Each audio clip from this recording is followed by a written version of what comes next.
আসসালামু আলাইকুম, সবাই কেমন আছেন? আজকে ঝিনাইদহ জেলা রাতের কিছু দৃশ্য দেখানোর চেষ্টা করছি। তার সাথে সাথে ঝিনাইদহ জেলার সম্পর্কে কিছু ইতিহাস তুলে ধরার চেষ্টা করব। ঝিনাইদহ জেলাটি ছিল যশোরের একটি মহকুমা। এই জেলাটি 1862 সালে মহকুমা হিসেবে প্রতিষ্ঠিত লাভ করে এবং 1884 সালে ঝিনাইদহ জেলাটি একটি পৃথক জেলা হিসেবে গঠিত হয়। ঝিনাইদহ জেলা সম্পর্কে তেমন কিছু জানা যায়নি, তবে ক্যালসিয়াম উৎপাদনের জন্য নবগঙ্গা নদী এবং দহা নদী থেকে ঝিনুক সংগ্রহের জন্য এই এলাকা বিখ্যাত হয়ে উঠেছিল। এই জেলার নাম ঝিনাইদহ শব্দটি ঝিনুক এবং দাহ শব্দ নিয়ে গঠিত হয়। প্রাচীনকালের মানুষরা ঝিনাইদহ জেলার উত্তর পশ্চিম দিকে নবগঙ্গা নদীর ধারে ঝিনুক কুড়ানোর শ্রমিকের বসতবাড়ি গড়ে ওঠে। সেই সময় থেকে ভারতের পশ্চিমবঙ্গের কলকাতা থেকে ব্যবসায়ীরা ঝিনুকের মুক্তা সংগ্রহের জন্য ঝিনুক কিনতে আসতো। সেই সময় ঝিনুকের প্রাপ্তি এই স্থানটি ঝিনুকদাহ বলা হতো। ঝিনুক থেকে মুক্তা সংগ্রহ ও ঝিনুক পুড়িয়ে চুন তৈরি তা বিক্রি করে মানুষ অর্থ উপার্জন করত। ঝিনাইদহ নামের উৎপত্তি যে ঝিনুক থেকে তা এই অঞ্চলের মানুষের কাছে অধিকতর গ্রহণযোগ্য। ঐতিহ্যবাহী ঝিনাইদহ গ্রন্থের ঝিনাইদহ সম্পর্কে আরো অনেক কিছু বলা আছে। 12 আউলিয়ার আশীর্বাদ পুষ্ট, গাজী কালু চম্পাবতীর উপাখ্যান ধন্য, কেপি বসু, গোলাম মোস্তফার স্মৃতি বিজড়িত, বীরশ্রেষ্ঠ হামিদুর রহমান আরো অনেক বিশেষ ব্যক্তিবর্গ এই জেলায় জন্মগ্রহণ করেছেন। ঝিনাইদহ সদস্য 5টি উপজেলা রয়েছে, তার মধ্যে একটি শোলকোপা।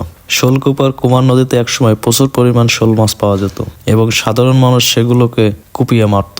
শোল মাছ এবং কুপিয়ে এই দুটি একত্রে করে নামকরণ করা হয় শোলকোপা। মহেশপুর উপজেলা ভৈরব নদীর তীরে অবস্থিত মহেশপুর উপজেলা 1107 সালে হিন্দু দেবতা মহেশপুর ঠাকুরের মন্দির প্রতিষ্ঠিত হওয়ার কারণে কেউ কেউ বলে মহেশপুর নামকরণ, আবার কেউ কেউ বলে রাজা মহেশচন্দ্র নাম অনুসারে এই এলাকার নাম মহেশপুর রাখা হয়েছে। মহেশপুর উপজেলাকে খাদ্য ভাণ্ডার বা রত্ন ভাণ্ডার বলা হয়। কালীগঞ্জ উপজেলার নামকরণের পিছনে রয়েছে কালীগঞ্জ বাজারে বিখ্যাত এক কালী মন্দির। এই মন্দিরের নাম অনুসারে এই উপজেলার নাম কালীগঞ্জ। কোটচাঁদপুর উপজেলা কোটচাঁদপুর উপজেলায় জঙ্গলে ঘেরা এক অঞ্চলে চাঁদ ফকির নামে এক দরবেশ আস্তানা গড়েন। তার নাম অনুসারে এই এলাকার নাম হয় চাঁদপুর।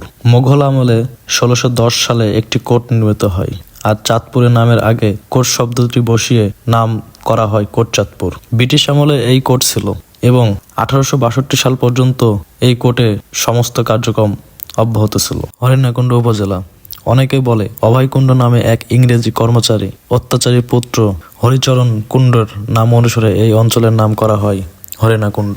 ঝিনাইদহ জেলার উত্তরে কুষ্টিয়া জেলা, দক্ষিণে যশোর জেলা ও ভারতের পশ্চিমবঙ্গ, পূর্বে রাজবাড়ী জেলা ও মাগুরা জেলা, পশ্চিমে চুয়াডাঙ্গা জেলা ও ভারতের পশ্চিমবঙ্গ।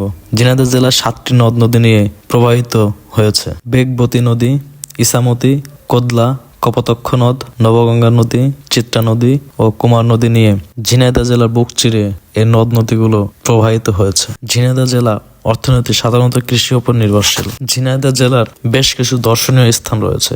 ঢোল সমুদ্র দিঘি, নলডাঙ্গার জমিদার বাড়ি, নলডাঙ্গার মন্দির, নলডাঙ্গার রাজবাড়ী resort and picnic spot, Satgachhia মসজিদ, শোলকোপা জমিদার বাড়ি, 12 বাজার প্রত্নতাত্ত্বিক মসজিদ, মল্লিকপুর বটগাছ, Johan dream valley park, Dattanagar কৃষি ফার্ম, যেটা মহেশপুর উপজেলা অবস্থিত।